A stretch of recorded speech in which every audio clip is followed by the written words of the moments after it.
And even as we come in, I would like to request all the people who are coming in now, kindly take the seats at the front. Tafadhali kujeni mkae huku mbele, ili tuweze kuoccupy na tuweze kuzungumza na sauti yetu iweze kusikika katika bunge hili la mashinani ambalo ni Citizens Assembly. Karibuni sana. Nikisema Citizens Assembly, mnasema Voice of the People. Citizens Assembly. Citizens Assembly. Voice of the People. Voice of the People. My name is Fusani, and I will be taking you through today's process. And we have such an incredible panelists who will be coming, but also we are engaging all of us who are here in the crowd today. So it's not about the people who will be coming here to speak, it's also about us and our voice and what we have to say about what is happening in the country. As we have seen in Article 1 of the Constitution of Kenya, it says, all sovereign power,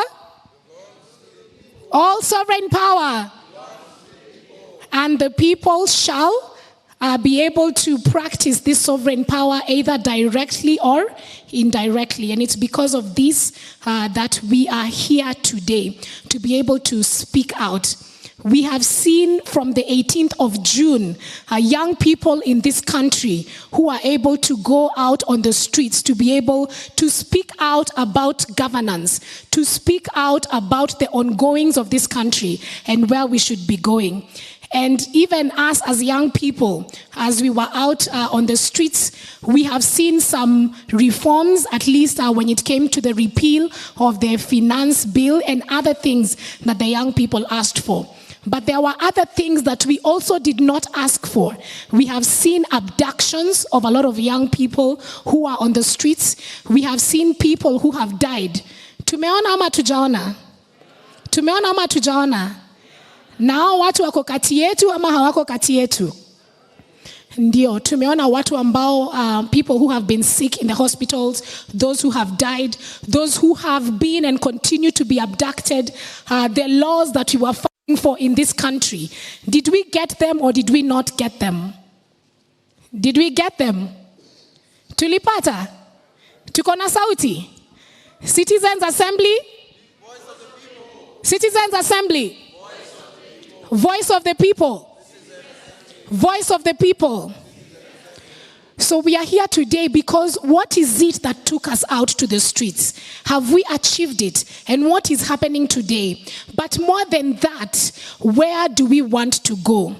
So if you are here and you have somebody mwenye ako katika police station, somebody who is lost, you don't know where they are, somebody who has died, how has it affected you? Where do you want us to go? This is the voice of the people that we want to hear today.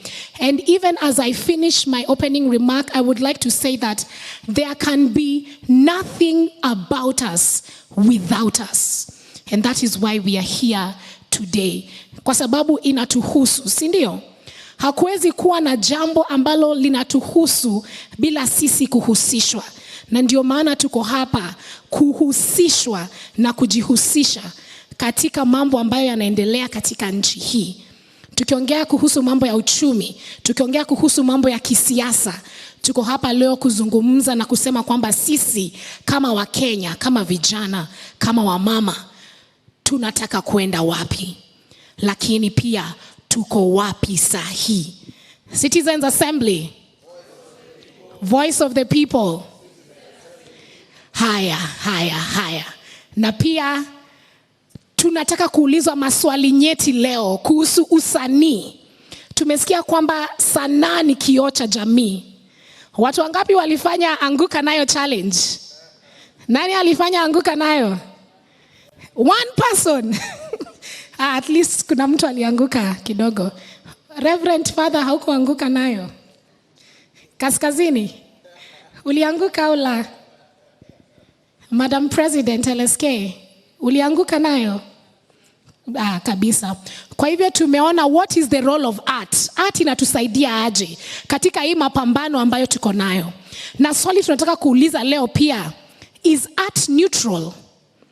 Is art neutral? Kwa hivyo hayo ni maswali ambayo tunataka kuzungumzia leo. Tukizungumzia mambo ya teknolojia. Teknolojia inasaidia vipi katika mapambano? Tumeona watu wengi ambao wameweza kuenda katika social media na kutumia social media kuweza kuadvance mambo ya teknolojia. Kwa hivyo tunauliza, what is the role of technology? Pia tumeona Reverend Father amekuja hapa. Tunataka kuuliza kanisa kama civil society. Si ndio? Tuko na maswali kwa kanisa. Tunataka kusikiliza kanisa. We want to hear the voice of the church. Where do you stand? We saw the church coming in a lot when it came to the time of electing our leaders. The church had a voice. So now that we are having these happenings in our country, where is the voice of the church as a civil society? What is the role of the church? First of all, does the church have a role? So those are the things we want to hear today. And if they have a role, what is it? When it comes to the young people, naona tuko na kaskazini hapa, najua mmemuona sana. What is the role of the young people? Both as Gen Z, as millennials, as the people who are going on the streets. Kazi yetu tu ni kuenda kuimba hapo reject finance bill. Kazi yetu ni nini? What is our mandate and where do we want to go from here? But also, how do we get justice?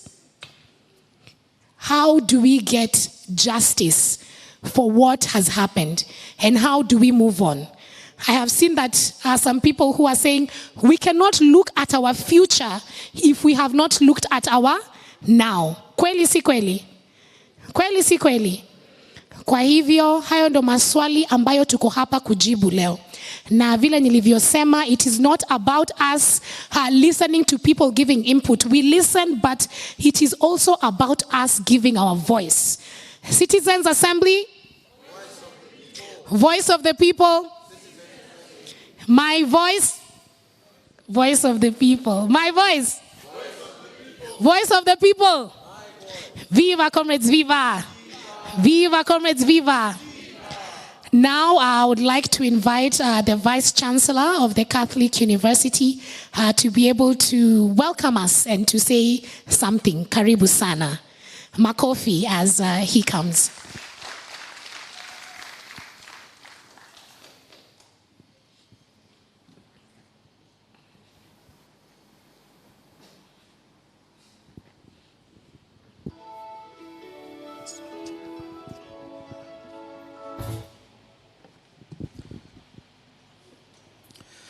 Thank you very much for inviting me to say a few things. Ms. Faith Odhiambo, President of the Law Society of Kenya, the representatives from International Commission of Justice, Kenya National Commission on Human Rights, Independent Medical Legal Unit, Amnesty International, Defenders Coalition, all protocols observed. Good morning. It gives me great pleasure to welcome you to the Catholic University of Eastern Africa on behalf of the management, the staff, and the students fraternity, some of them who are here. I wish to welcome you to this institution and to ask you to feel much at home. I am also grateful for your invitation to address this Citizens' Assembly. I am in awe and humbled by the Law Society of Kenya for organizing the assembly and grateful to the LSK President, Ms. Faith Odhiambo, for her stand for justice, especially in the wake of recent protests in our country, Kenya. We are deeply impressed that you, an alumni of our university here, are living the values that we inculcated to you when you are a student of law in our esteemed university. We are forever grateful that you have chosen the Catholic University of Eastern Africa, Pope Paul VI Learning Resource Center, to hold this event. Allow us as a university to take this opportunity to condole with the families that have lost their loved ones during the ongoing protests. Please be assured that CQUEA stands for constitutionalism, entrenchment of the rule of law, and justice. We also wish those who have been injured and maimed a quick recovery so that they may join the nation in building a nation of justice and peace. Our commitment to these values is emphasized by the fact that our university hosts the Center for Social Justice and Ethics, where undergraduate and postgraduate programs in justice and peace are offered. We firmly believe in the word of our national anthem that says, "Let justice be our shield." Allow me also to say that the recent events have brought a lot of transformation in our country, and we see a lot of happening and a lot yet to happen in our nation.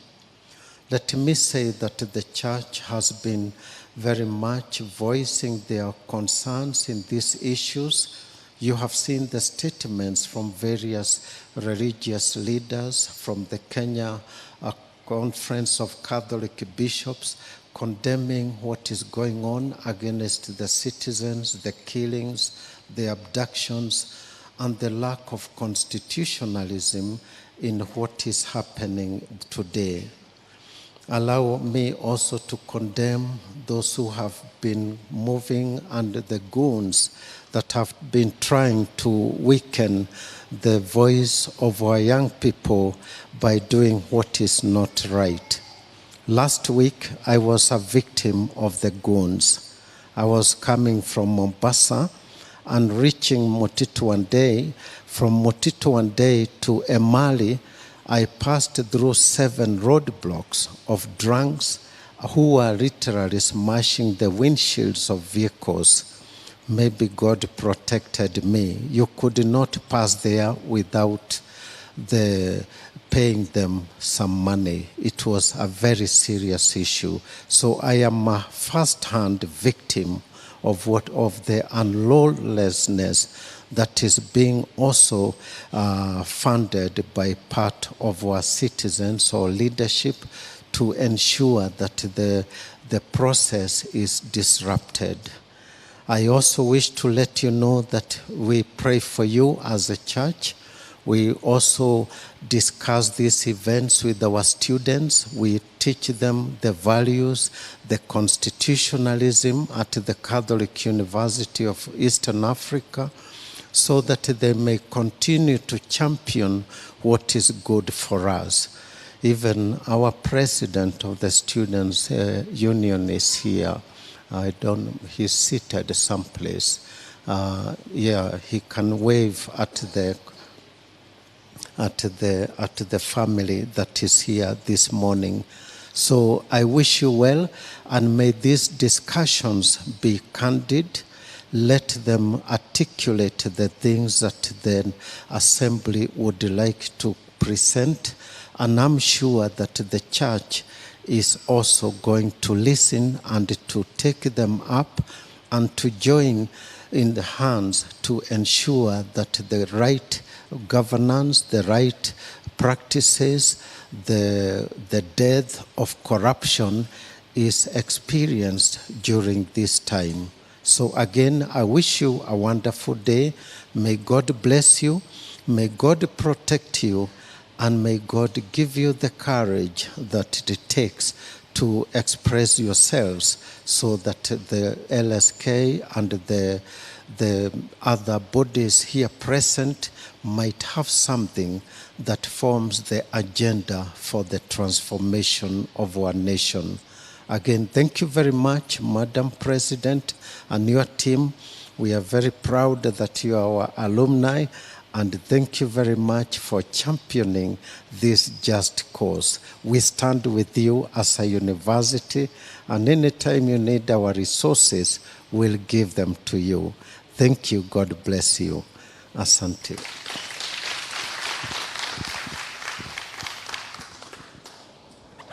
Thank you so much for being with us here on the second edition of the Citizen Assembly. In just a few moments, we're going to be speaking to somebody who went through pain and agony that was absolutely unnecessary. We'll be getting her story shortly, but for now, I'd like to paint the context of why we're here today. So allow me a few minutes to set the tone. The plight of Kenyan youth remains uncertain. The wave of the deaths of dozens of young people as law enforcement officers crack down on protests countrywide have left the citizen broken and divided. Extrajudicial executions continue unabated. Shooting of unarmed young peaceful protesters is the new norm during youth-led protests. From deaths resulting from torture and police brutality on the streets to enforced disappearances and police abductions, the rule of law has been dealt a major blow by an arbitrarian and authoritarian regime that has managed to weaponize the police and officers from the Kenya Defense Forces against its own citizens, eroding any trust that locals had in the security agencies to maintain law and order. Whereas the right to picket remains enshrined in Article 37 of the Kenyan Constitution, there are concerns over how security forces respond to demonstrations led by Gen Z and millennials. News about a section of the opposition politicians going to bed with the ruling coalition has sent mixed reactions in a country polarized along tribe, ethnicity, race, religion, and social class. As national and county leaders spend time on politics, the Kenyan youth feel largely ignored and undermined on issues of public interest and legislation. The Law Society of Kenya President, Faith Odhiambo, has on the other hand waged a steadfast justice quest for the victims of police brutality. LSK, in conjunction with Amnesty International, Independent Medical Legal Unit, Defenders Coalition, Kenya National Commission on Human Rights, International Commission of Jurists, Haki Africa, and other human rights defenders have consistently been the first responders to citizens in distress. The youthful activists gradually feel accepted and accommodated by such groups and accommodations and organizations. Now, a number of the young people who keep demonstrating every Tuesday and Thursday have been captured by both local and international media, crying out for a listening ear. Most of the protesters vent their anger and frustration over a regime that has remained tone deaf. Yet, the protesters need a listening and empathetic platform with ability to convert their frustrations encapsulated in their non-negotiables to pragmatic and implementable solutions. The first steps of finding solutions must be directly derived from direct engagement with the relevant parties across the country. The need to seek justice for all victims remains paramount, and the first step towards peace is first justice for all victims and affected persons. And to realize any meaningful change, the youth must be given a platform to talk and be allowed to vent and be listened to. Now, Citizen Assembly seeks to act as a bridge towards a better, safe, and peaceful Kenya. So welcome to this edition. I'm Janet Mbogwa, and today we convene amidst profound sorrow and righteous anger as our city streets, once symbols of democracy, have turned into battlegrounds where many protesters have been met with hostility and even death. Our government has failed us, resorting to political maneuvers instead of genuine leadership, with inept ministers leaving our nation adrift. Yet, we refuse to be silenced. We're here to uphold the dream of a just society through civic education, public participation in policy making, and holding our leaders accountable. We also pledge to report and remember those who are missing, abducted, or injured. Our unity, voices, and actions will reclaim our nation. And today we will hear from survivors, human rights defenders, citizen journalists, and more. We encourage you to continue to share this conversation online and engage with us. And this can be across the Citizen Assembly platforms, on YouTube, and other platforms. So make sure you're also using the hashtag Citizen Assembly and continue to share your own thoughts on all the happenings unfolding in our country. Now, as I mentioned earlier, we are joined by somebody who had to see firsthand loss and death. This is Mama Rex, and we're going to have a short conversation with her just to walk us through what it really means when we say that we need fairness and justice on our streets. Mama Rex, asante sana kwa kuwa nasi. Asante. Tuanze na kukuuliza, tuelezee vile unasikia. Okay, kwa sasa sijakubali kama ukweli. Huyo ni mtoto wangu aliuliwa kwa street. akiwa bila kosa lolote, na kuwa serikali haijachukua hatua yoyote hata kumshika ule mwenye ambaye alimpiga hiyo risasi. Nina huzuni bado moyoni. Pole sana. Asante. Asante pia kwa kutuongelesha juu ni muhimu tusikie juu watu wengi wanaongea juu ya extrajudicial killings. Tumeona watu wengi wamekufa. Kabla tuongee kuhusu hiyo support unapata, tell us a bit about Rex. Rex alikuwa, what was he like as a boy? Rex ni mtoto ambaye nimemlea kwa njia ya tuseme ya wokovu. Rex ni mtu ambaye alikuwa kijana mpole sana. Kwa wale ambao walimjua wanaweza sema Rex alikuwa mtu mzuri, alikuwa mtoto mtiifu. Hakuwa na ile tunaweza sema ana uchokozi wowote. Ni mtu alikaa na watu vizuri, na hata hiyo jambo imenifanya nikafurahi kwa roho kiasi kwa ile upendo nilionyeshwa na wananchi wakati wa kifo chake.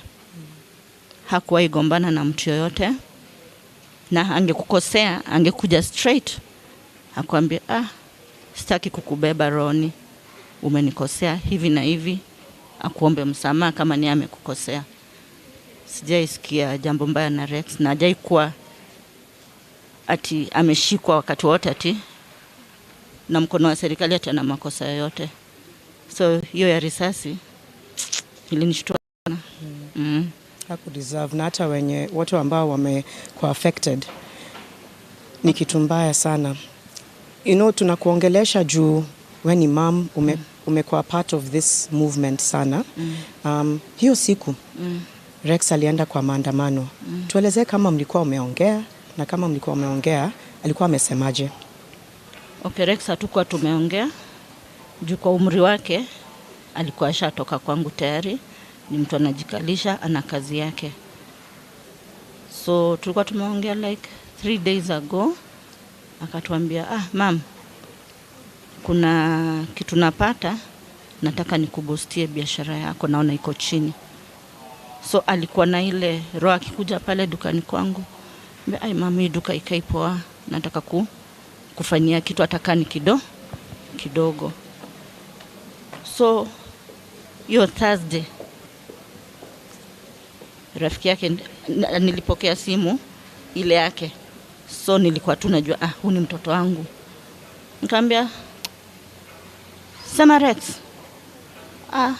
Sauti nilipokea pale, mam si Rex, mam si Rex. Nikamuuliza ni nani? Mam ni George. Ni nini mbaya? Mam ni Rex. Nikamwambia, hapana, hebu niambie kuna nini? Ni mgonjwa? Ati hapana mam, si mgonjwa. Na mbona sauti yako iko mbaya hivyo?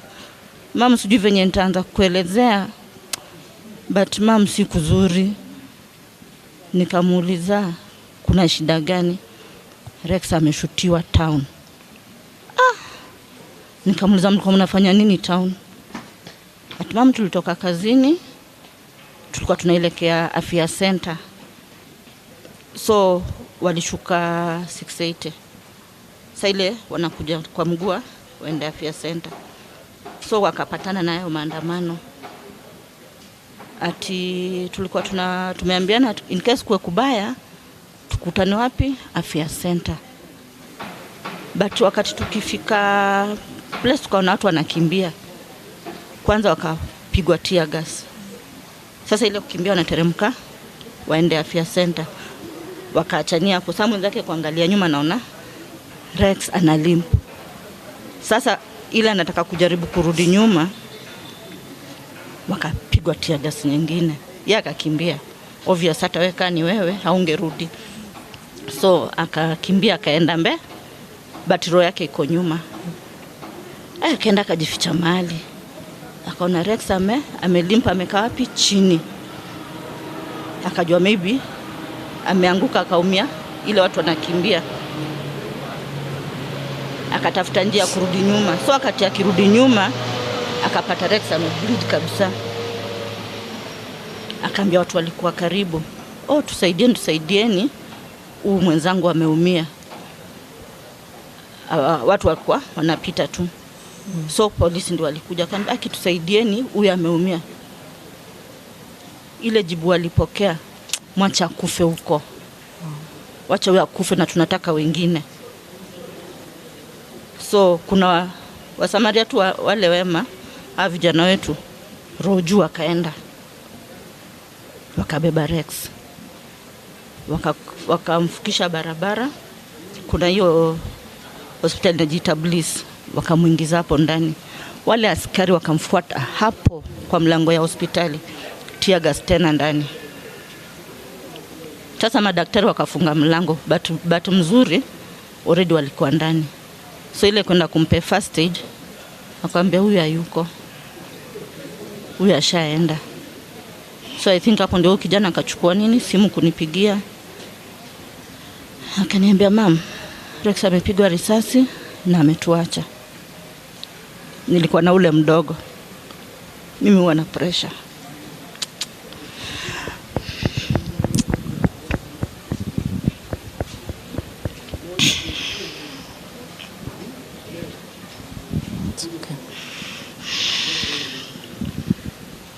Kuna nguvu kuendelea kuongea?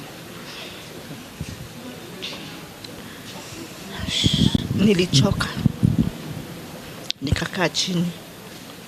Nikamwambia ule mdogo, nikamwambia funga duka. Akaniambia, "Mama, ni nini?"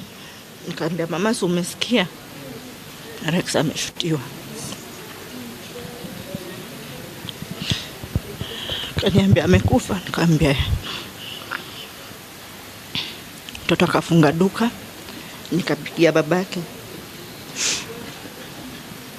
Nikamwambia, "Mtoto ameshutiwa. Ako kwa kliniki fulani town.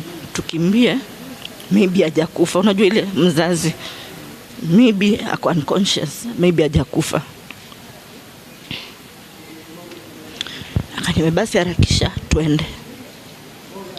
Nikapigia ndugu yake mdogo. Akaniambia, "Mama, kaa hapo, najua shida yako. Kaa hapo usitoke." Nikamwambia, "Niko na nguvu, acha nifike kwa nyumba." Kaenda tukakutana, tukaenda hospitali hapo. Tukaingia hapo Bliss, tukampata kwa hapo tu chini. Daktari akaniambia, "Huyu aliletwa hapa tayari kama ashafariki." Kaambia, "Daktari, fanya jambo. Mimi naona mtoto wangu hajaenda." Sasa ile kumguza alikuwa shakuwa baridi kabisa. Kaambia, "Daktari, mimi sioni kama ameenda. Huyu hajaenda." Akaniambia, "Mama, huyu hayuko." So next nikauliza, what next? Ati hata kuna askari wametoka hapa, wamesema wanarudi. Nikauliza walikuwa wamekuja kufanya nini kama wenyewe ndio wamemuua? Ati walikuja kuconfirm kama amekufa. Nikaambia, "Sasa tunaweza beba mtoto wangu?" Ya kwanza wakaniambia yes. Unasikia? Hata mimi na organize venye mtoto wangu tutamtoa hapo chini. Unajua it's so painful kuna mtoto wako kwa tiles. Mimi nilikaa hapo chini na nikaambia ile uchungu wa mzazi, acha nikaenda mtoto wangu hapa. So nimekubaliwa nibebe mtoto. Kidogo daktari anakuja ananiambia, "Hii ni police case, hizi bebwa." Nikaambia, "Nataka kumpeleka wapi?" Jua wamekuja na jua ndio wamemuua, nataka kumpeleka wapi? Ati unajua since ameuliwa kwa street, lazima kuandikwe statement. Tukakaa hapo like 3 hours wako kuja. Sasa ile naambia mtu hapo, "Mkaripoti tubebe mwili juu sisikii vizuri kwa na mtoto wangu hapa chini." Senye wanatoka pia polisi walikuwa hapo nje. Hatu wamekujia mwili. Nikauliza, "Shwali, huyu ninyi mmemuua na singependa mpeleke city mortuary.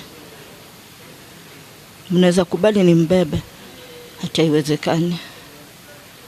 Nikauliza, "Kwa nini?" Hati maybe wewe utufuate, lazima ingetu city mortuary. So kabla wambebe nikaambia daktari ngoja. Alikuwa amebeba kabag. Nikaambia nitolee hii bag. Nikaambia hapana, nataka kwanza kuona hiyo risasi imepita wapi.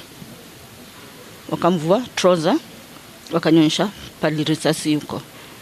Nikaambia daktari, mbona huku nyuma ako tu sawa? Akaniambia risasi bado iko ndani. Unasikia? Kuniambia risasi iko ndani, akafinya the thigh. Akaniambia unaona hii kitu ngumu iko hapa? Hiyo ni risasi. Nikaambia haiwezi toka. Akaniambia hapana, hiyo ni police case, lazima apelekwe mochari, city mochari.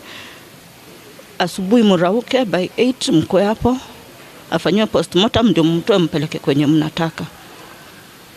Kaambia sawa. So hapo tukaandikiwa report. Nikaona askari wameingia wanaongea nao madaktari. Mimi kitu nilipewa ni ID ya mtoto wangu.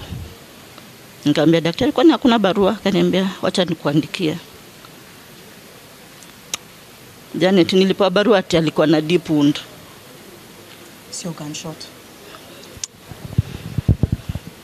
Kasema tu kwa wakati huo nikachukua tu nikaenda. Tukaenda city mortuary kumweka huko. So mimi kwa roho yangu nilijua mtoto ako na risasi pale. So asubuhi tunafaa kufika hapo by 2:00 itolewe tukiwa hapo. Tulifika asubuhi. Hakuna government pathologist, hakuna sijui nani, tungoje. So tukingoja pale, Mheshimiwa Ketera akafika wa kwanza. Akaniuliza wewe ndio mzazi wa Rex? Akaambia nasikia mnataka kufanya postmortem. Nikamwambia ndio. Akaniambia mnangoja? Akaambia kuna government pathologist na kuna private pathologist. Nasikia government pathologist hajafika. Tukiongea hapo Mheshimiwa Sifuna akafika. Kaambia pole mama nini? Nikamwambia mtoto alishutiwa pale town. Tukamleta na singependa kae hapa. Niambia basi tungoje afanywe postmortem ndio atolewe. Kidogo Mheshimiwa Babu Wino sasa ndiye amesimamia huko kwetu. Akafika. Akatuuliza kuna kitu mnangoja? Tukaambia yes. Tunangojea government pathologist hajafika. Pia wakatusaidia kungoja. So by midday hakuwa amefika. Wakaulizwa shida ni wenye walibeba mwili askari hawapatikani. Aje sasa, na tulikuwa hapa tukiandikisha statement wote. Akasema tutangoja. So kama sio ile push ya Mheshimiwa Sifuna, nafikiri hata wangefika. Alipusha akamwambia sasa this is too much. Kuanzia 2:00 sasa ni 7 saa 8 naelekea. Kidogo tukaambiwa wamefika wamepitia wapi, na tulikuwa kwa gate.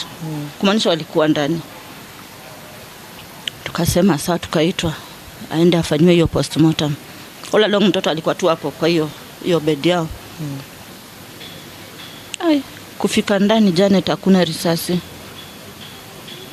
Ilitolewa saa ngapi? Ati unajua mtu akishutiwa inapita nyuma inatokea mbele. Hiyo nikaa ilianguka kwa street. Aje na kijana wangu mwenye anamfuata alirudi mpaka hiyo spot alishutiwa. Akaokota miwani zake na wallet yake hapo. Tukaambia na kwani ule daktari wa Bliss alikuwa mjinga? Akafinya mpaka tukaona kitu sharp imejichora. Akatuambia hiyo hamkuona kitu, maybe hiyo ni blood clot.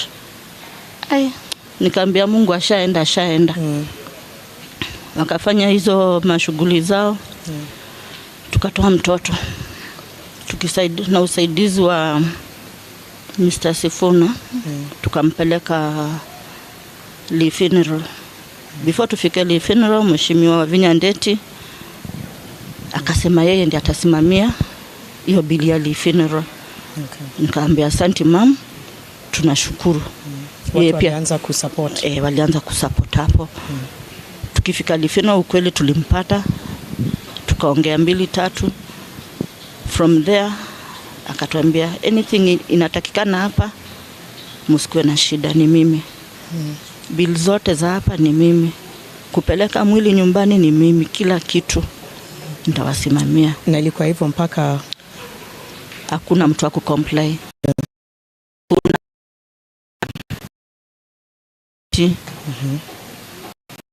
MCA wa mtaani walitusaidia mpaka ulimzika. Yeah. Okay. Mama Rex, unajua unatuelezea na ni kama vile tu watu wameanza kusikia hiyo frustration na watu kuwa harass na kuuliwa. Tukiwind up, kwanza nataka utupeleke from ulimzika, si ndio? Alafu nataka uongee kuhusu hii mambo bado inaendelea. Rex ni yule mtu ambao alileta hii kitu to the limelight, yeah? But I think tuelezee what needs to happen, Mama Rex. Unataka kuambia vijana nini juu watu bado wanaendelea kwenda kwa streets kuprotest, wanasumbuliwa, wanauliwa. Ungependa kuambia vijana nini na serikali nini? Okay. Kulingana na kifo cha Rex, maybe alileta mwanga kwa wale maybe wengine walikuwa shauliwa na wenye hawakujulikana. Rex wakati ameaga nimepokea simu mingi. Rex alikuwa mwizi. Nikamwambia mwizi kuja mpaka mali alianzia utotoni mpaka pale amegrow, mpaka pale alikuwa anaishi kama kuna kesi yoyote. Rex alikuwa mmoja wa kuandamana. Nikamwambia hapana, alitoka job on that fateful day na walikuwa na shughuli zao. Nasikia walikuwa wamepanga ka birthday, so maybe walikuwa nakujia hizo vitu zao za vijana town. Ilikuwaje akapatikana kwa maandamano? Nikamwambia hata mimi sasa nitoke kwangu naenda town nipatikane na maandamano, sijaenda kuandamana, nimeenda shughuli zangu. So kuna vikundi zimeniitisha mashahidi aipoa. Nikamwambia aipoa, kuna huyu kijana alinipigia simu anaitwa George, anaogopa kutoa inaitwa ushahidi kulingana na venye kuko sahi. Unaenda unatoa ushahidi unakuwa abducted. So mamake amemwambia asimpate akitoa hizo ushahidi. Sasa inakuwa ni kama mimi nitaforce mtoto wenyewe, alafu akipata shida itakuwa ni mimi. So hajakuwa able kutoa ile ushahidi. But ushahidi ni gani tunataka sasa hizi? Footage ziko pale town. Mpaka venye polisi alikuwa anashoot, mpaka venye Rex pale alilemewa. Kuna ushahidi mwingine gani tunaweza taka? Kwa wazazi ambao watoto wamedhulumiwa, kifo, majeraha, ulemavu wa maisha, at least wanafaa waongee. Juu kuna mtu kama mimi sijaikuwa kwa media, nimekuwa kwa media na kifo ya mtoto wangu. Kuna wale wazazi ni wanyonge. Unapata mzazi mtoto wake amepatikana ameuliwa, anasema ni ya Mungu. Mtoto atupwe Lang'ata sababu ya nini? Hana uwezo. Hata ukijua fulani ndiye ameua mtoto wako, huyo fulani ako covered na serikali, atapatikana kivipi? Wewe mwananchi mdogo utabishana na serikali? Uwezi. Na kwa tuseme mimi at least ule askari alionekana na wanamjua na bado alishutwa na vya media group, si ndio? Hakuna kitu amefanywa. Mtu kama huyo akuja ni threaten, nitaongea? Sitaongea. Nitajikunja kama maji kwa mtungi ninyamaze. Ingekuwa mzuri venye vijana wamejitokeza, walete ule mwanga, waseme hatutaki kuuliwa tena. Juu hakuna mzazi uzaa mtoto asubuhi kesho useme mtoto wangu ameuliwa, ni sawa. Hakuna. Na hakuna mtoto tuseme hata sasa niseme nataka kuzaa, sita replace Rex. Nitaishi na ile uchungu. Na hakuna haja mzazi mwingine apitie kitu yenye nimepitia. Juu nakuja kwa media, oh Mama Rex juu yako hivi, oh Baba Rex ako hivi. Hakuna mtu ananijua. Maybe mtu ananijua ni watu wa estate. But ukikuja huku nje, oh Mama Rex alifanya, Mama Rex alifanya. Si mzuri. I'm still mourning. Yeah. Okay, nimesikia ushahidi hakuna.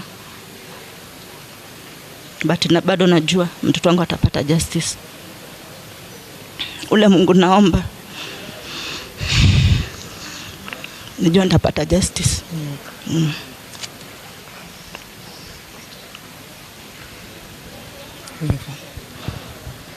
Asante Mama Rex. Na pole sana. Pole sana.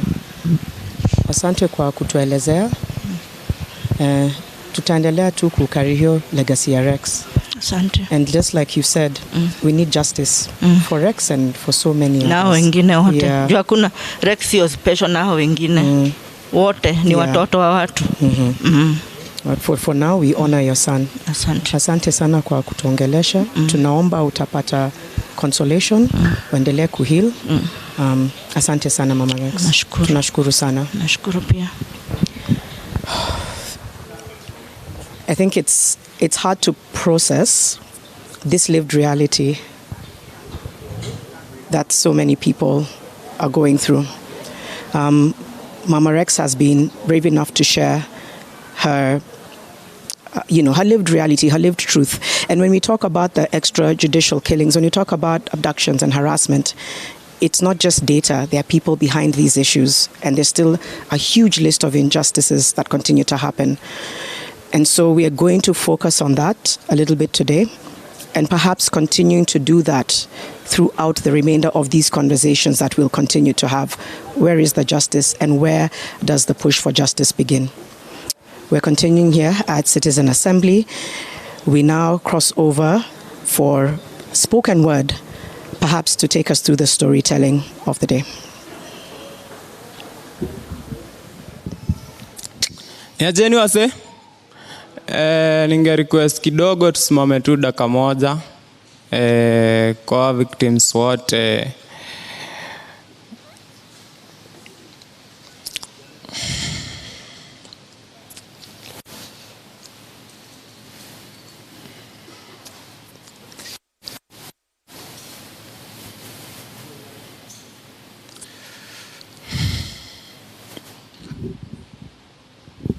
Asanteni.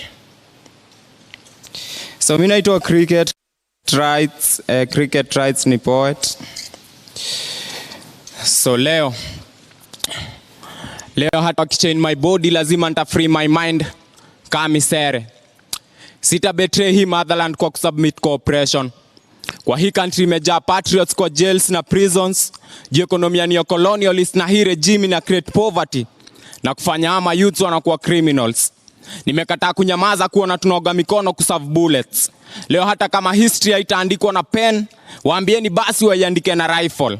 Sina fear imprisonment kwa regime na treat citizens kama slaves. Inatudeny human rights na bado kwa public holidays tunaimba love, peace and unity.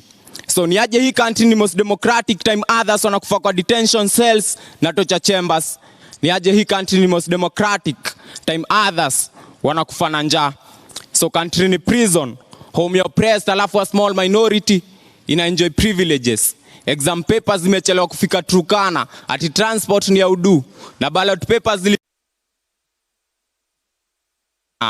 So gunshots na sauti za tinga hata kwa speaker, kwa mwananchi amenyeshewa inafanya hearts zao even more wetter. Alafu kuna sauti ina ring kwa mind, mukinichagua hakuna mwananchi atabomolewa tena. Mukinichagua hakuna kijana atapigwa risasi. Hebu nione wale wanasema tuanze na ile jamaa ya bottom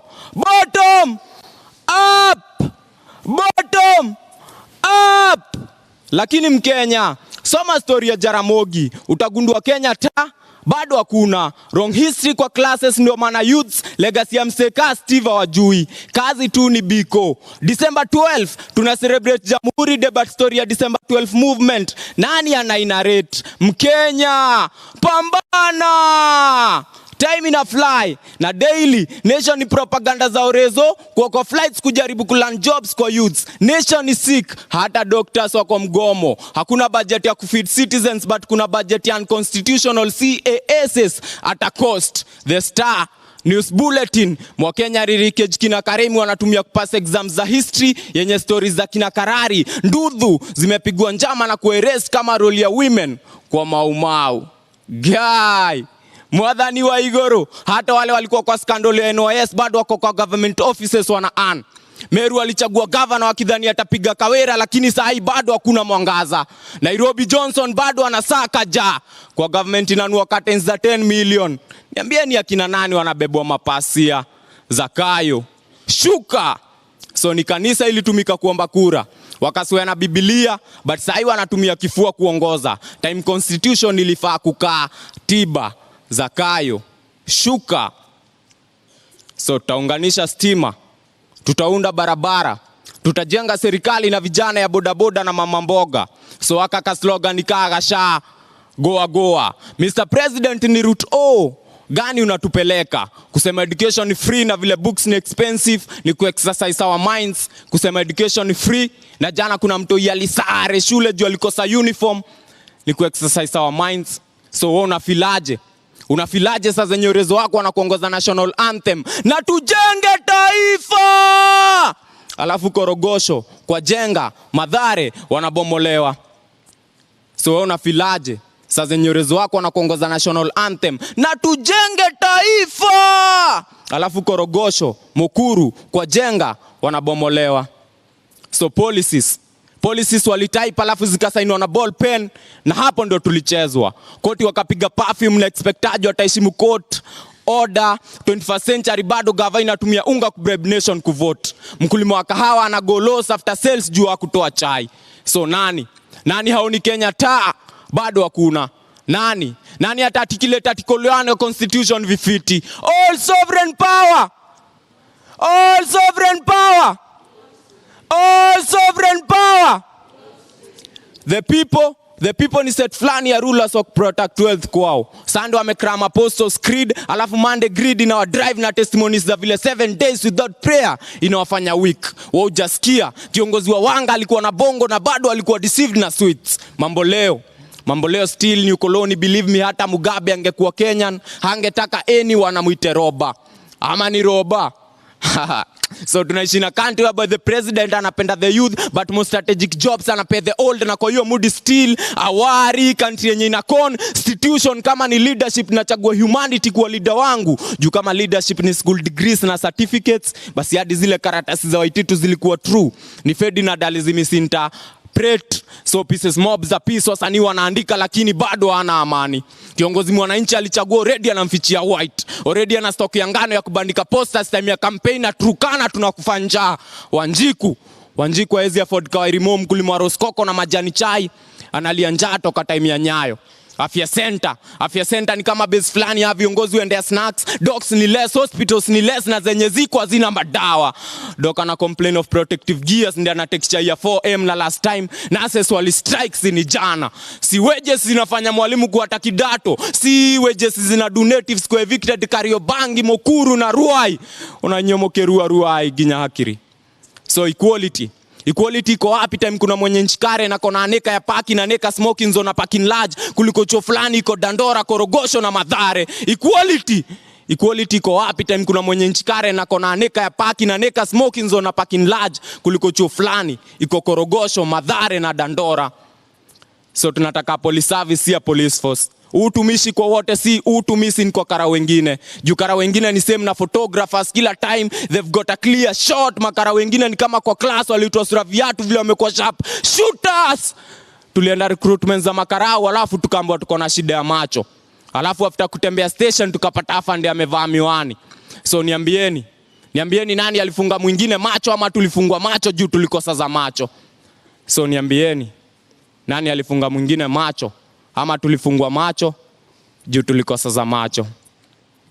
So mimi naitwa Cricket Rights. Unaweza ni follow kila platform at Cricket Rights. Unajua nikikuja hapa nilikuwa nafikiria tuliambiwa Yesu anakuja juu ya sisi wanyonge, waliodhulumiwa. alafu tukaambiwa atakuja kama mwizi. Alafu nakaa nafikiria if kama anakuja kama mwizi na vile Kenya imekuwa a police state, then anaweza kosa kutufikia. Anaweza kuwa maybe hata anaweza kuwa kwa mkuru kwa jenga mahali kwa gunia. The government sucks that way. Si ndio? Ni kubaya leo kuliko jana, lakini tuendelee na mapambano, si ndio? All sovereign power belongs to the people of Kenya. Alafu nimekuwa nominated kwa African Rising kama Artistic Activist of the Year. Unaweza ingia kwa website yao, register, then hapo cheza kama wewe, si ndio? Sitacheza kizakayo, sitaomba kura alafu niwatoke. Wacha bana. Sawa. Okay.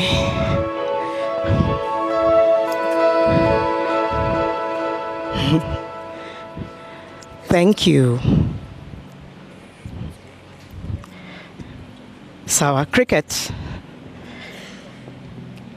Am I live? Okay. Cricket, thank you very much for that. Mpe makofi tena bwana. Asante sana. We're still live here at the Citizen Assembly, and I know we had to start that way. We had to start by setting the tone for why we are here today, why we are constantly asking for truth, for change, for justice. So we thank Mama Rex once again. We thank Cricket for speaking truth to power.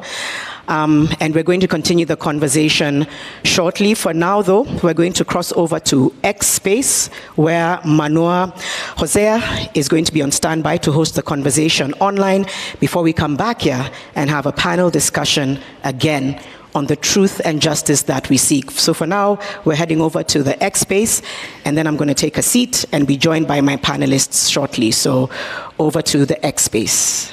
As she gave the ordeal that she went through, losing the son to a police bullet. And I think this is a critical conversation that we need to have as a country, whether we need to have more people die while exercising their rights to picket, to assemble, to peacefully demonstrate, and to exercise that which the Constitution of Kenya 2010 gave them.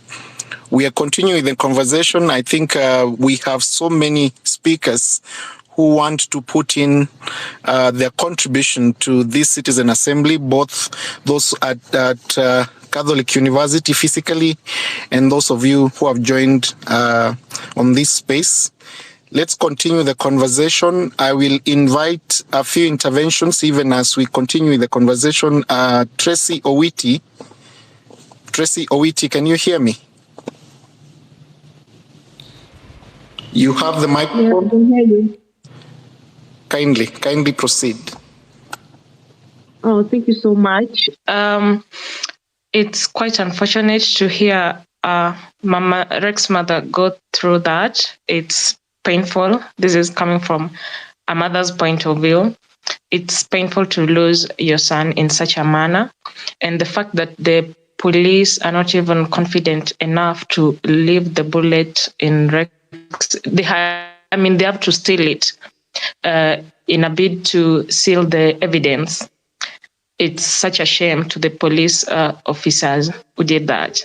And I hope and pray that justice may prevail for Rex and all the other victims of police brutality. Now, I had a few questions for you, for the lawyers in the House.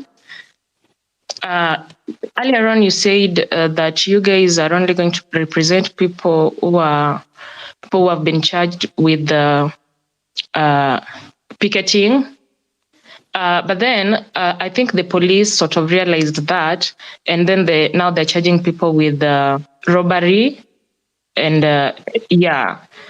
even though they were picketing. So I don't know how you guys are handling that. Do you guys trust what the police are telling you? I mean, the charge sheet, because the charge sheets are reading robbery, while in real sense they were picked from the streets while picketing. And another question I had for you guys, was there's been this discussion about the odious debt. At what point do we invoke the doctrine, and who is in charge of that? I mean, who can help with that? Thank you.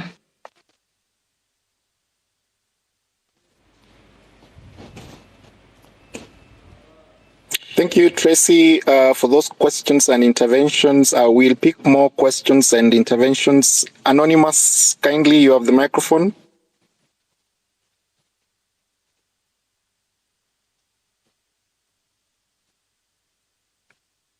Anonymous, if you can hear me, kindly, you have the floor.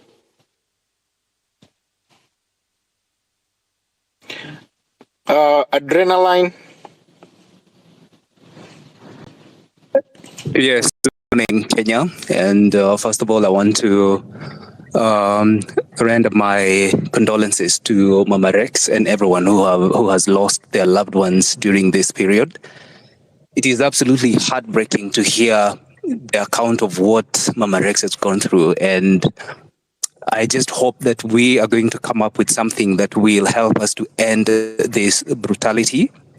And my question goes to the lawyers here, and I don't know whether we have a legal framework where we can go to the courts and the High Court can be able to admonish this police service to stop, first of all, coming with cars which they have hidden the number plates.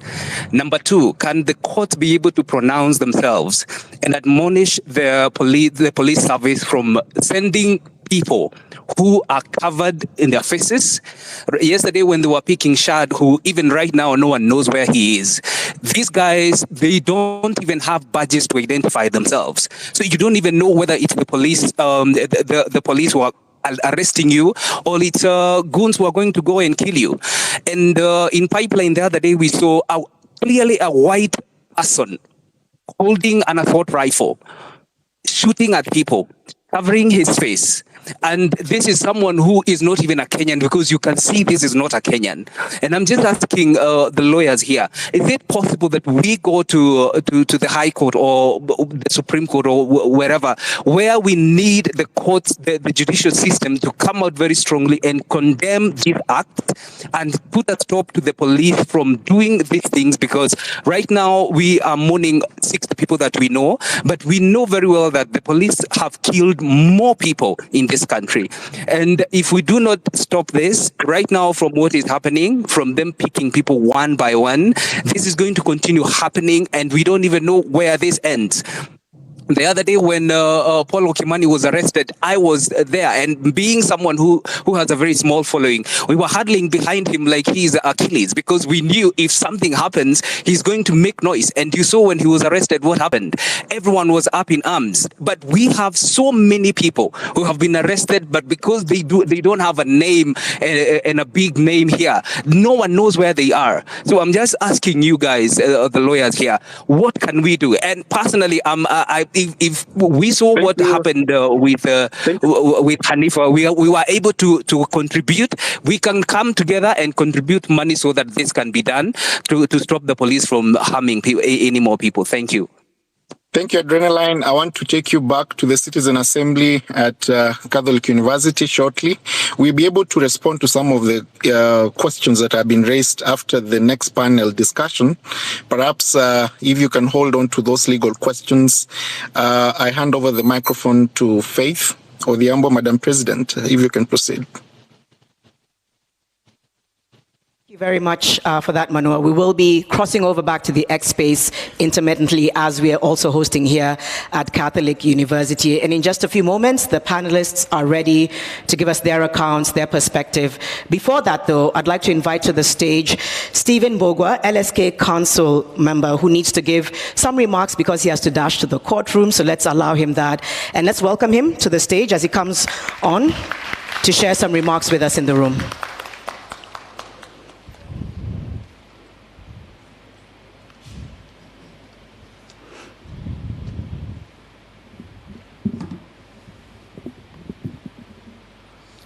Good morning. Oh, sorry. Let me just hold the mic. Good morning, everybody. Good morning. Is it loud enough? Let's make sure we can hear him. Try again. 1 2 1 2. Are we good? Yes, please proceed. Yes, we can hear you. Thank you very much. Good morning, comrades. Good morning. My name is Stephen Mbogwa Wanjiru. I'm a council member with the Law Society of Kenya.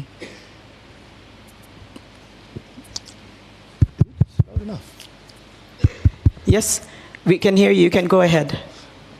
Okay, thank you.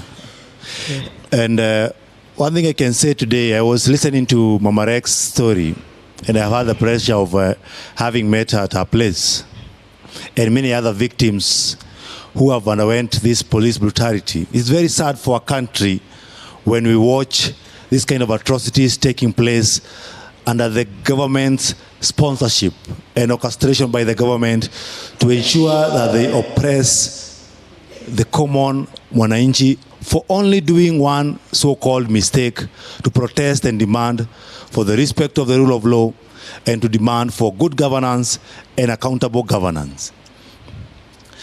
And for the last 1 month, where we have participated actively in this issue of protest and trying to provide legal support to most of the protesters across the country, I can tell you for a fact that the police force, let me use the word force, do not care, in essence, the respect of the rule of law or the respect of human rights when it comes to the persons who have been arrested. And yesterday I witnessed some of the police officers even being so brutal and using so much force on some of the peaceful protesters who are not using any form of violence towards them. I think, and I want to encourage us not to tire, not to keep quiet.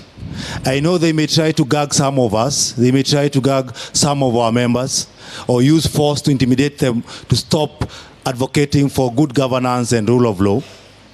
But one thing we are strong at is picking up and pushing forward with this conversation and actively participating in all forms of demanding for accountability. So as we continue to have this citizen assembly, let us remember in the back of our minds that the main reason why we started this course is to change our country to become better. And we are not doing that just for ourselves. We are doing that even for our parents, for the older generation, and for even our children that are going to come after us. Because we all desire a better Kenya, and we all looking forward to have a better place we call home. So with all those few remarks, I want to welcome you once again and have a beautiful, beautiful day as we converse and discuss issues affecting our country. God bless you, and God bless Kenya. Thank you. Thank you very much, Stephen Mbogwa, LSK Council member, for sharing those remarks and reiterating why we're here today, which is really to talk about this escalation of violence in the wake of protests that are largely and really led peacefully. I have my panelists with me, and I could introduce them, but I think I'd like them to do that themselves. Some are familiar faces, and some are, emerging as the people who are going to usher us into a new era. So I'll start here, just very briefly, your name and what you do, to the end before we begin the conversation. Yes. Viva, comrades, viva. Viva. My name is Sefu Sani. I am an artivist. So I am a revolutionary artist and an activist. Great. Good morning. Morning. Aye. Comrades power. Comrades Ria. Yeah. Comrades Akchu. Comrades Ziggy Zaga. Awesome. My name is Casmo Makoure, and I went to the Technical University of Kenya. I studied finance. I'm 26 years old, and I'm a music performer, but the government has called me a treasonous criminal, and I'm currently on the streets demanding for better governance, accountability, and an end to corruption. Asanteni. Thank you. Okay, good morning, everyone. Good morning. My name is Elizabeth Wangoi Wanjeri. I am an advocate. I am also the LSK Coast representative, and I practice in Mombasa. Good to be here with you all. Good morning, everyone. Good morning. My name is Irene Otto. I'm a council member, and I represent Nairobi, and I'm glad to be here. Right. Thank you. We're glad to have all of you. You know, the council member just said something interesting. He urged us not to tire. And I think it's important because, and maybe I can get reflections from you, there's a sense that people get to a place where they say, how much more can we go? How much more can we sustain? Yet there is an importance in sustaining such a movement.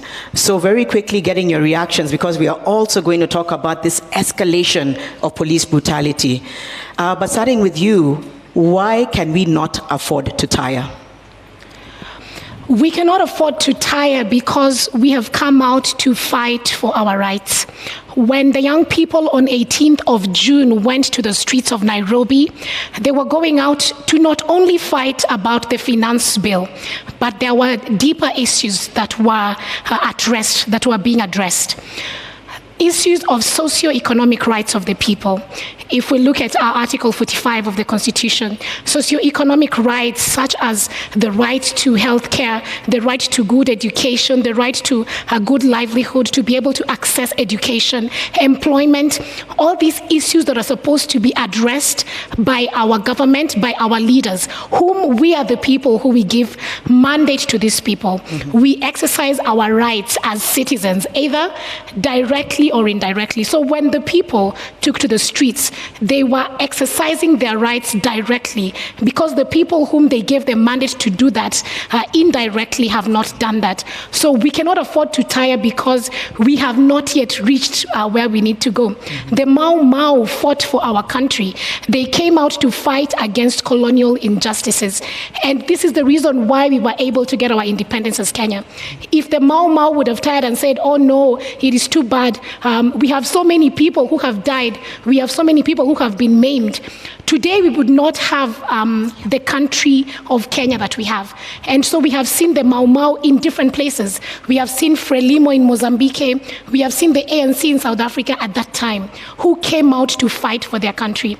And we relieved ourselves from the shackles of colonialism. But unfortunately, we are still living under the guise of neocolonialism, where there were some black people with black skin who took over power, but they continued with those reigns. So this is the reason why we cannot stop. Us as the Mau Mau of today, the Gen Z of today, the millennials of today, the Kenyans of today, we need to fight until we reach to such a place where we have achieved justice, we have achieved our socio-economic rights. We have a place where people are not dying in Madare because of floods. Young people are not unemployed. We do not have to pay such high taxes. And when we elect our representatives in parliament or in any other capacity, they are able to actually amplify the voice of the people and not just their own voices for their own gain. Right. So we cannot tire because we cannot go back on gains made.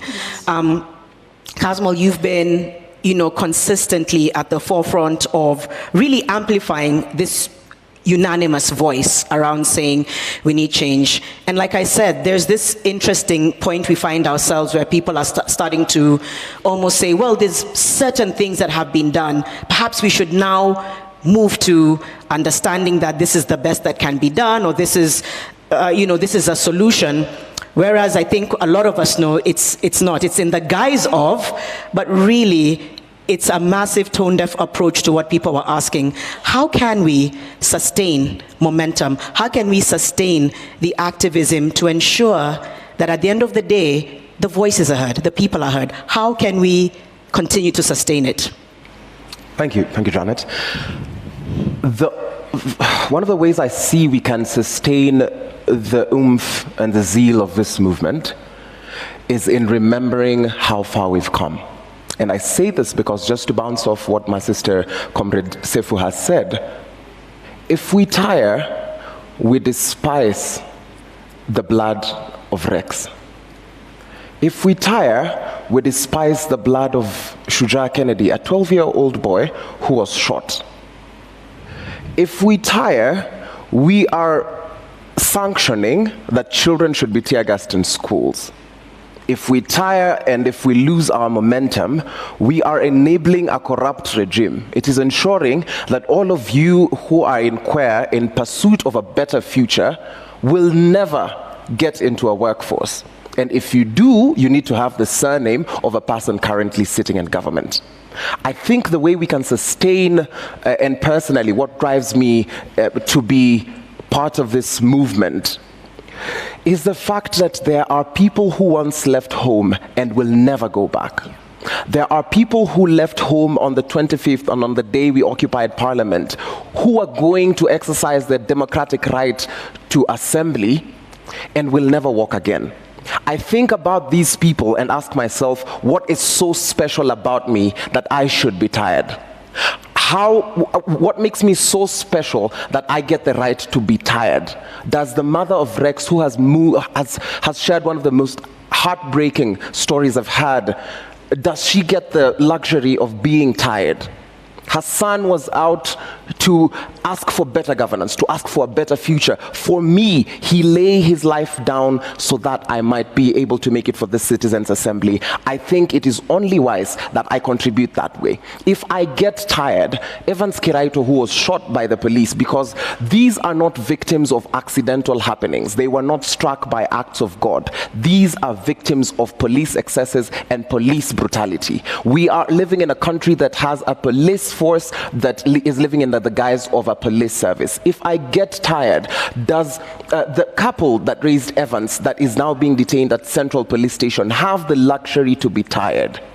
And I think, while it is exhausting, while we live in a world where you're supposed to be a student and this is not how we envisioned to spend our 20s, certainly not for me, in the gift of community, in knowing that I can look to the side and see my sister fighting, I can look to my side and see my brother fighting, I can look to you and see you reporting the facts as they are without being gagged. Those are some of the things we can do. There is most definitely going to be protest fatigue, as is the norm of any process that we undergo as human beings. But for the sake of the sanctity of their lives, of the comrades we lost, for the sake of the families they left behind, for the sake of the dreams and the brains that were splattered on Parliament Road, we cannot afford to get tired. It is okay to take some rest, but for the sake of the comrades who've gone before us, let us not tire. Let us not tire. And I think just both what you and Sefu have alluded to is those before us didn't.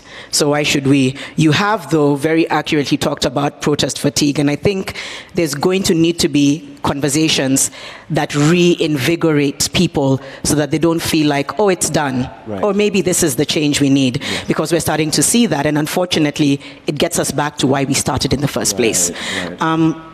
Elizabeth, again, from the perspective of legal, the escalation of brutality is something unlike many have seen before. Even just yesterday, you know, people peacefully mourning with the parents and relatives of those who died, and then on video, just like grabbed, arrested. Where does the law come in? I know it's a complex question, and this is a complex matter. Sometimes it's not, but sometimes it is. But what rights are there to use that kind of excess force? And because people want to continue to agitate for change, what happens now? Because it's, in a sense, it's erasure, it's silencing. So from a legal perspective, what is this that we're seeing playing out? And how can we allow people to know that they should be safe when they go to protest peacefully? In my view, what was happening, like what happened yesterday, is just a classic case of a government just battering its population into submission. That's just what it is. So you're battered to a point that you cannot resist anymore. That's just it. So it is not legal, but it is just a tactic that they're using to beat us to submission. Now, what my view is, any government that is in place should have a humane face. Now, this has got nothing to do with legal or being it a legal perspective, but it has to be a humane face. Now, if someone, I mean, common sense dictates that if I'm burying, the much you can do is give me at least some time to just finish the ceremony, then you can come and barge in. That is just common human decency. But you see now what the government is doing, it is now engaging in psychological warfare. It is actually wrong. So what we are saying is, why can't the relevant authorities just follow the right procedure? It's not like someone is going to run away if they're already attending a funeral. Let them finish. Just give them the decency of mourning, and then you can continue. But we are also seeing a situation where they're even now going to estates now. They're taking those attacks to people in their own homes, you see. So we're slowly getting to a point where now the population is getting so battered, they don't know where it is safe anymore. You're not safe in the town, you're not safe in your own home, so where do you go now, you see? So it's just instilling that fear. But people need to know that nothing comes easy, and this government, actually what it is doing is actually very wrong. And in terms of protesters, they should actually, if the police were doing their work of actually giving protection to the protesters, just going along and ensuring that the protests are taking place as per the law, then all these things we are seeing are really unnecessary.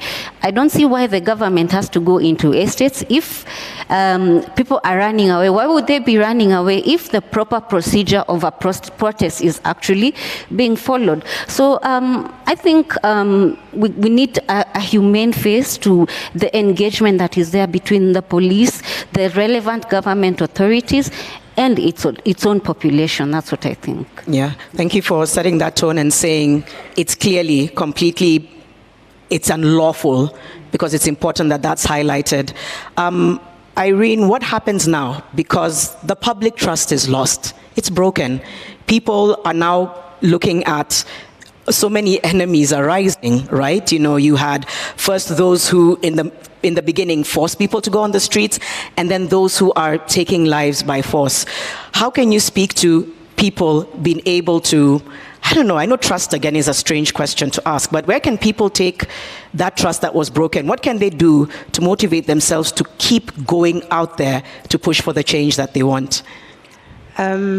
First, let me go back to what Wanjiri had said. Yeah.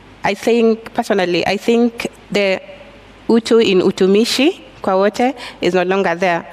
And that's why they keep being brutal every time. Because why would you go and beat somebody who was just walking? Personally, I experienced police brutality. I was among the first casualties on the 18th because they hit me with a canister at the police station. You know, when you're at the police station, you think you're at the safest place, that nobody would actually come and attack you there. And that's where they hit me.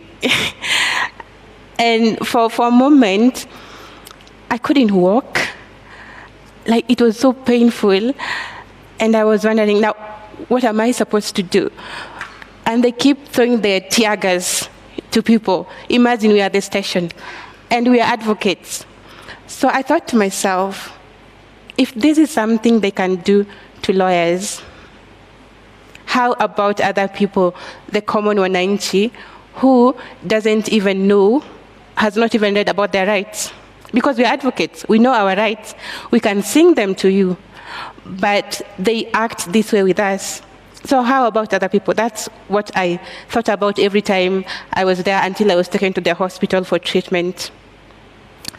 Now, in order to gain trust, I think we need to see bodies like IPOA working. That is how to gain public trust, because they're the ones who are charged with the oversight role. They're the ones who are supposed to come after these policemen. Have they started doing that? Based on the report that we saw, I think a week ago, personally, I feel that is very inadequate. They have not even started doing the work. So how are we going to be able to trust them if they don't even do their mandates?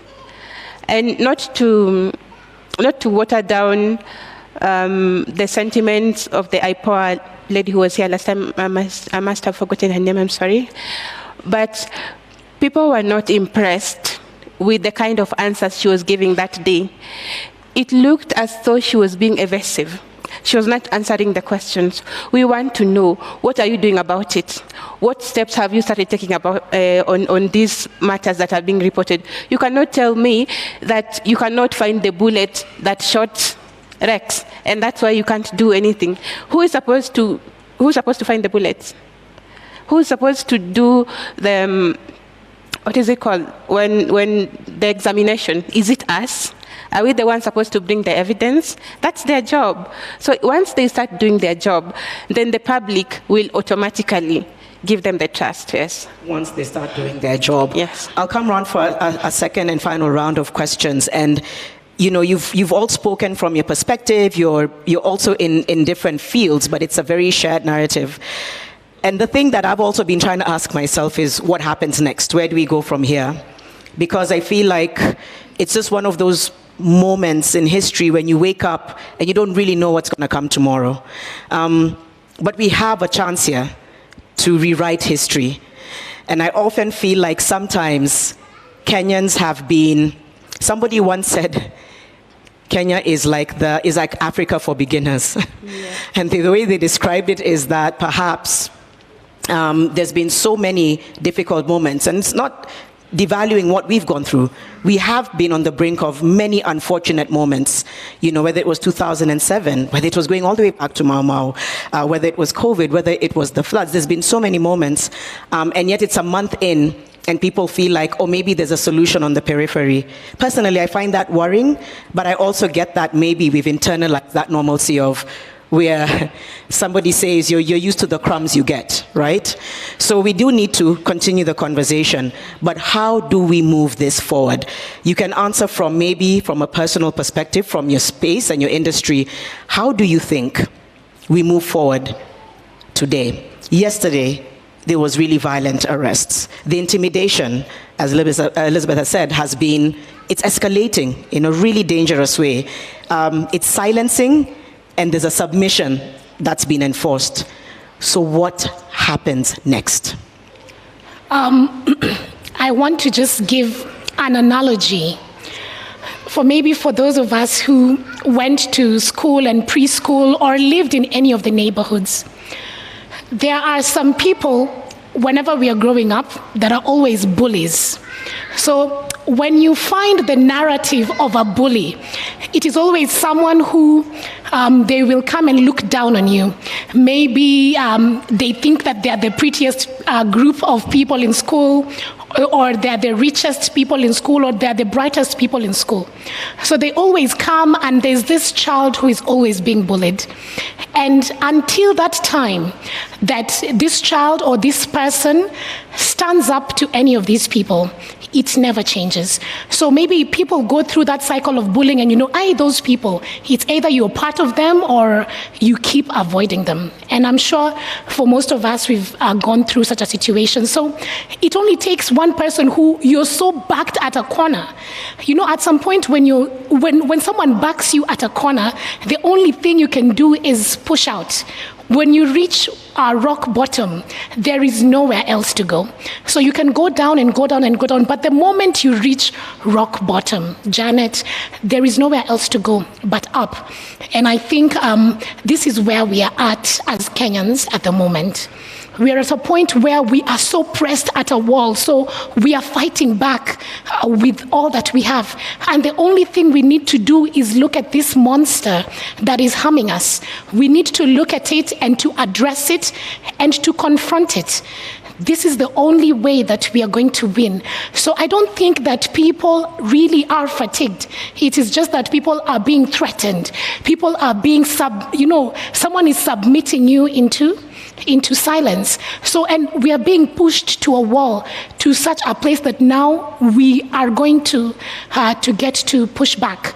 When we look at the situation today and the conversations going on, even political conversations and around the scope, a lot of people are saying, okay, you know what, there's a lot of anarchy now, there's a lot of looting, there's a lot of, businesses that are losing their money. And I just want to say that money is not more important than lives. Money is not more important than justice. We can talk about peace, but we can have peace and hunger. They can coexist at the same time. We can have peace and have exploitation. They will coexist in the same space. We can have peace and we can have injustice. So having peace is not a prelude to having justice. What we are asking for is justice. What we are going out to get is justice. And in the words of one of our forefathers, known as Dedan Kimathi, he says, it is better to die on our feet than to live on our knees. So we cannot keep on living on our knees because we are scared. It is better to die on our feet, fighting and getting this justice that we want, than it is to live on our knees. And also I'll finish, before I finish, with Thomas Sankara, who says that any soldier who does not have an ideology is a potential criminal.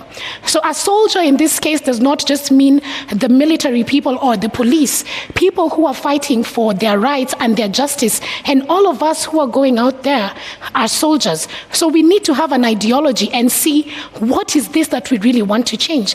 And really what we want, for example, it's not just Ruto to go.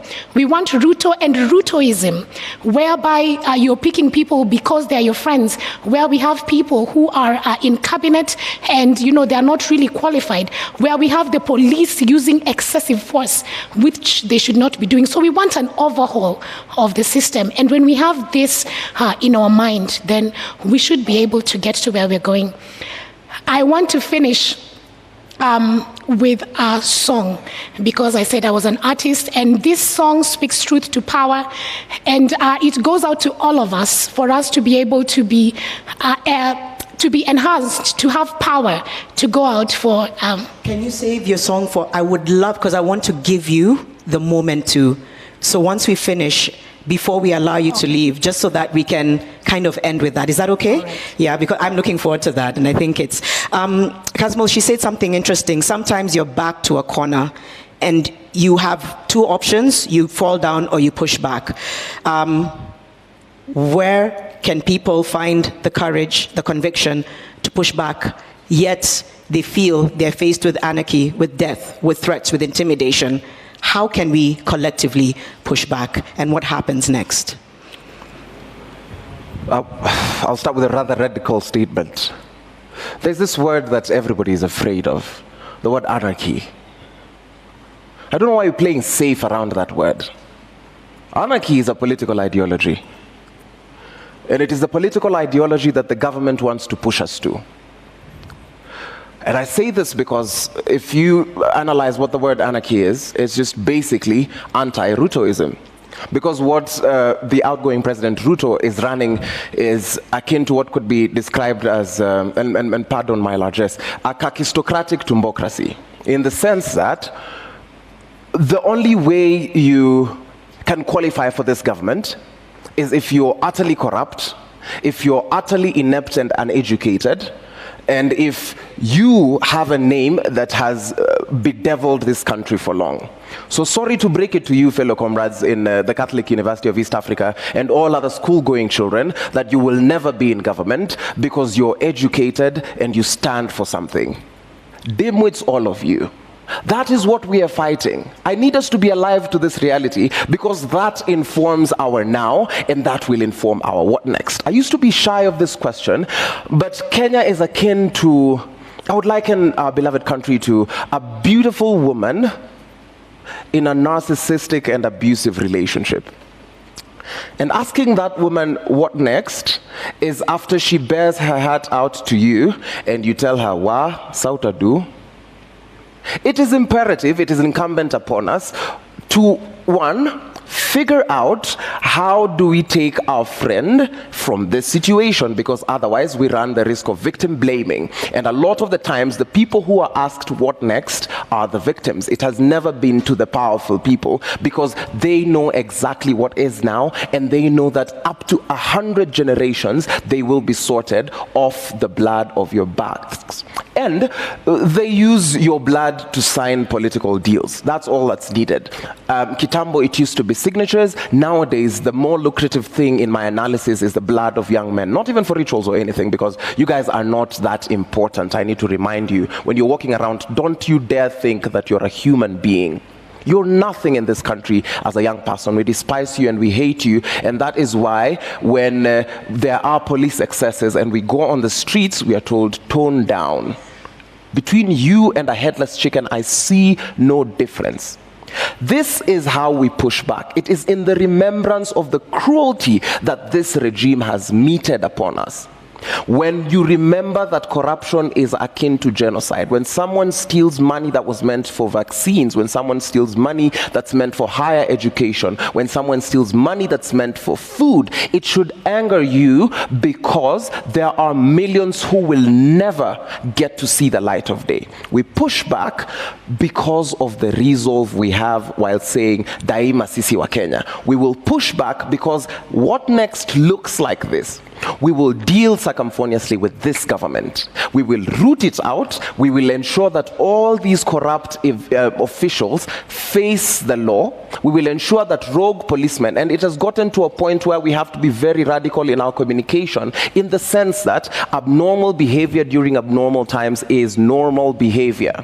The state is trying to push young men and women to violence because they cannot reason. That is why the only way the state can deal with you is if they criminalize you, because they know they can manipulate criminal law.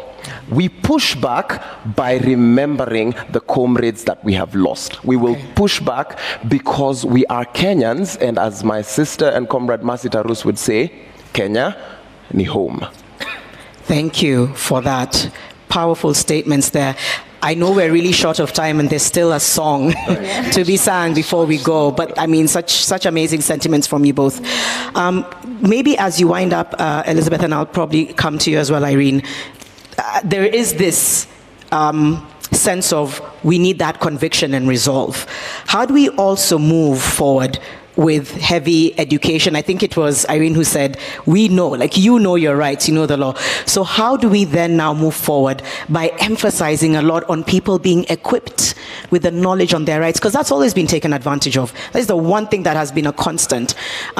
We can start with you. How do we move forward in terms of the civic education, in terms of education on policies, to allow us to use that to exercise our democratic rights? Very briefly. Yeah, I'll be brief. Yeah. In fact, when you asked what next, I was going to say it's just not as simple as saying it is step 1, 2.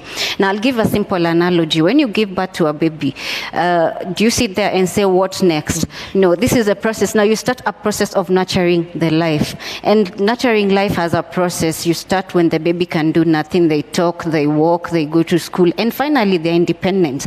Now, here we have already birthed a revolution. Now, first and foremost, what people need to ask themselves, I don't think people are tired as such. It is just that the tactics that are being used to infiltrate the movement is what is making people lose interest in it. But I think they're very much into it. But number one is we need to constantly remind ourselves, why did it begin in the first place? Now, when you tell yourself that, and then you come to answer your question, have you achieved what got you there in the first place? If the answer is no, then definitely you have to continue. And my view is, we are fighting for the soul of this country. We are fighting for our future, and we cannot afford to relent. They want us to relent so that they can continue with these shenanigans they're up to. So we need to remind ourselves, number one, why did we begin? And then number two, we need to do civic education. Now, I'll give you an example. You can see these border people who are being, okay, not all of them. There are people who are infiltrating as borders, other goons. We need to do a massive civic awareness among the population. Show them this is the problem. If you did not stick to these handouts you're being given, this is the better part that you can get when systems are working. Let us fight. I've always said, let us fight for systems that are working for each and everyone. Let the leaders put in place systems that are working, and everyone will be okay. It's not an issue that we all want to be crazily rich, but if you can meet your needs and you can live a decent life, most people will be comfortable with that. So we need to remind ourselves two elements. We need to remind ourselves why we began, and number two, we need massive civic education for the population. Thank you. Very important. Finally, Irene. Further to what my sister Anjali has said, I believe that as LSK, we have been doing this and we continue doing it, creating awareness, educating the masses. We have legal aid clinics. We always host them at different court stations, and we are always urging people to come. And you can ask as many questions as you want. And because of the of the times that we are in, such avenues go ahead to help people understand how our country runs, what their rights are, what their duties are as citizens, and what they should expect from the government. I actually believe that we are not against taxes. Our problem is how are our taxes being used? That's the biggest problem, because why are you taxing people yet they don't see any benefit? We don't have roads, we don't have hospitals, we don't have proper working schools. Even higher education has become a problem. After Form 4, what's next? Are they going to, like they were saying, they give people boda boda? I'm not looking down on boda boda riders, but all of us cannot be boda boda riders. You see, so we need to have systems that work, and we need to have the NGOs and the civil society organizations partner up and hold this. We used to hold the legal awareness clinics. We used to go to the people. Even if you go to a market, you find so many people to educate, so many people to tell about their rights, and people are always willing. But even when they are not, you know, sometimes you go somewhere and they want something, wanakuuliza, umetuletea maziwa, umetuletea mkate. I say sometimes we don't have bread, but we have knowledge, and I urge people to actually show up for these things. Thank you. Thank you for that emphasis on educating and enhancing the knowledge. Before we allow our song, quick announcement, and this is for those in the room, those who are watching. If you or your loved one has gone missing, been arrested, tortured, detained, injured, or died since the beginning of the protest on the 18th of June 2024, please feel free to record your complaint at room L4. So I believe that's now on site. Room L4, there's going to be a service there that will allow you to lodge your complaint, talk about who is missing or injured, and be able to be led to the right services that can hopefully get you the justice that you deserve. And I think a lot of those platforms exist as well around these platforms. So continue to look out for a lot of these organizations and platforms that are allowing you to lodge complaints, talk about those who are injured, also psychosocial support for a lot of people. Make sure you look out for that information. And so before we head over to the space in just a few moments, a huge thank you to all of you. I think a round of applause, as I know we're going to be led out with song. Thank you for the emphasis on resolve. Thank you for the emphasis on civic education. And thank you for the emphasis on knowing that it starts with us, you know, and that we can move that change. And so, please, over to you. Kupigwa na kupokonywa maisha, hakutatuzuia sisi wananchi kunyakua uhuru wetu na haki ya jasho letu. Tumekataa kupiga magoti mbele ya hawa wauaji. Bila shaka sisi pia ni watu, hali ya utumwa tumeikataa. Tutanyakua mashamba yetu, tupiganie uhuru wetu, tuikomboe elimu yetu, utamaduni na viwanda vyetu. Sisi hatutaki kudhulumiwa, hatutaki tena mauaji, ili kupetuli angushe haki na uhuru zichanue na uhuru wetu wa Kenya,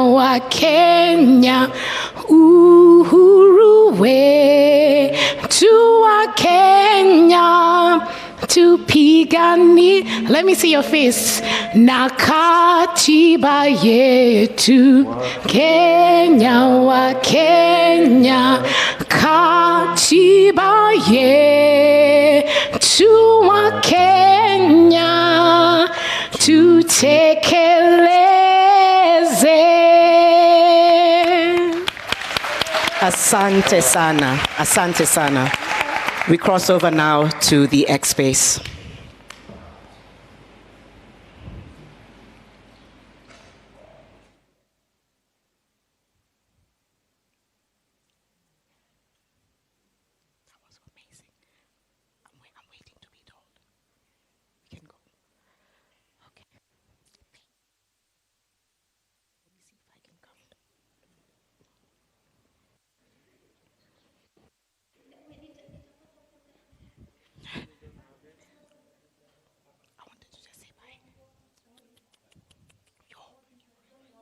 That was, and I love that song.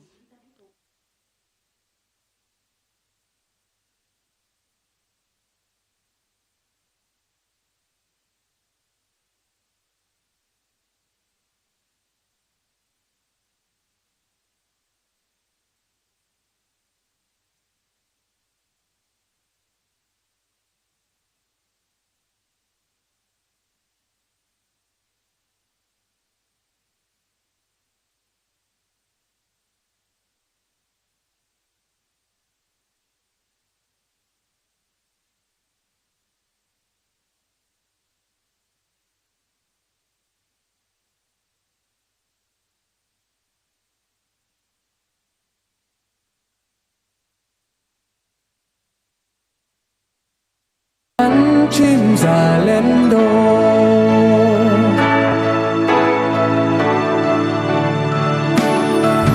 kwa uchungu na mateso, kwa vilio na huzuni, tulinyakuliwa uhuru na mashujaa wa zamani.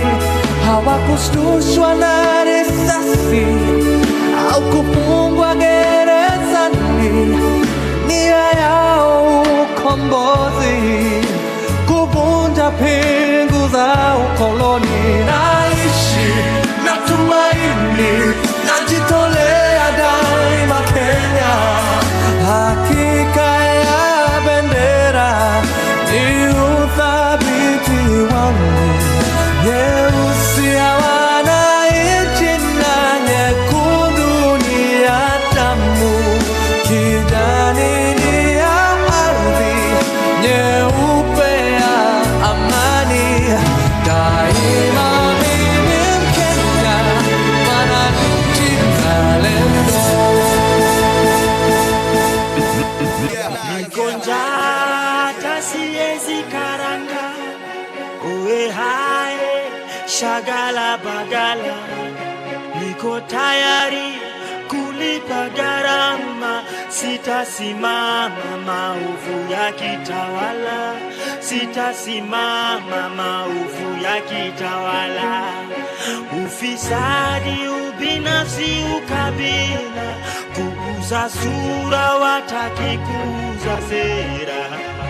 Undugu ni kufaana, sitasimama maovu ya kitawala, sitasimama maovu ya kitawala. Hatuget wadhifa, una deserve, bila kasha makashfa. Hii society Kenya wanaeza, share ni nyungu ya busa ama kecho ya shisha. Mfuko zinasikia eko, unajua thamani ya mali na size ya kifuli. Eyo, ujaibiwa jua unakaa kitu worth, risking jail time, police bullet for. I have actually just entered the precincts of Catholic University. I'll be joining the rest of the programs physically. But Thank you. So let's allow the individuals online who are not physically at Catholic University to make contributions. Yes. I'll invite Christine. Thank you very much. Are you there? Yes, Christine is here. Proceed. Proceed. Thank you very much. Let me first of all express my sincere condolences to the families that have been affected. My name is Christine Sadi. I'm a medical doctor, the national president for Kenya Medical Women's Association, and the founder of the same.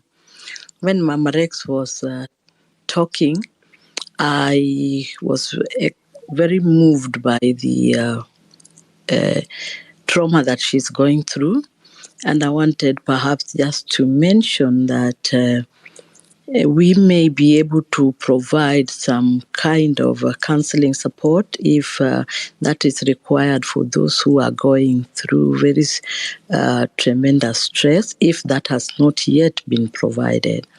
The next thing that I wanted to find out if as a collective, I'm sure that one person talked about it, or professional association, we could coalesce and galvanize our response efforts.